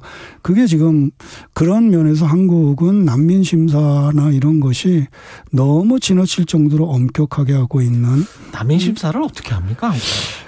근데 제가 프랑스에서 난민 심사 받은 데는 법무부가 아니고 외무부였습니다. 외무부에서? 네. 예. 그러니까 난민은, 제네바 협정에 의해서 5가지 사유, 그러니까, 종교, 지금 민혁군 같은 경우는 종교죠. 예. 그 다음에 민족, 국적, 사회적 신분, 그리고 정치적 견해. 이 5가지가 다르다는 이유로 본국으로 돌아갈 경우에 박해받을 공포, 위험이 있는 사람에게 피난처를 제공하게 되어 있는 게 제네바 협정입니다. 그러면 5가지 사유에 해당되는지 안 되는지를 왜 한국에서는 법무부에서 합니까? 그것부터가. 네. 예. 이게 제가 아는 바로는 세계에서 그렇게 법무부에서 하는 데는 일본과 우리 이 정도로 알고 있습니다. 두 나라 난민 그리고 신청이 굉장히 까다로운 국가. 세계에서 제일 낮은 나라 두 나라죠. 예. 서로 선두를 다투고 있습니다. 예. 네. 외교부하고 법무부하고 하면 뭐가 다를까요? 우선 소통의 문제. 우선 첫째는 그 나라 본국에 난민 심사 신청한 사람의 나라의 정황을 1차적으로 아는 곳은 외무부죠. 그렇구나. 그리고 그 다음에 또 중요한 거는 의사소통 문제입니다. 언어가 제대로 안 되는 경우가 많이 있는데 거기서 문제가 많은데 그것도 어쨌든 외무부가 그래도 조금은 더 나은 조건에 있다는 생각을 합니다. 시간이 한 1분밖에 안 남았어요. 네. 우리가 후원은 많이 한대요. 네. 난민과 관련해서. 유엔. 근데 입국은 반대하는 사람들이 굉장히 많다고 하는데. 네. 그럼 후원을 많이 하는 건 참 좋은 현상인데 저는 그것이 어떤 면에서 영상 효과도 있지 않나 그런 생각을 해요. 그게 예를 들면 4년 전에 알란 쿠르디 터키 3살짜리 아이가 시리아 3살짜리 아이가 터키 해변에서 익사한 사진 기억나십니까? 그러니까 그런 사진에는 측은지심이 발동이 됩니다. 측은지심이 발동이 되는데. 네, 그런데 가령 알란 쿠르디의 부모가 제주도에 입국했다. 이럴 때 어떤가요? 그걸 예멘의 경우에서 우리가 한번 돌이켜볼 필요가 있죠. 그러니까 지금 말씀하신 후원은 하지만 멀리 있어라. 우리한테 오지는 마라. 이런 어떤 이중적인 태도, 네, 그런 게 있지 않나 싶습니다. 홍세화 은행장이었습니다. 코로나19 확진자에 대한 7일 격리 의무가 유지됩니다.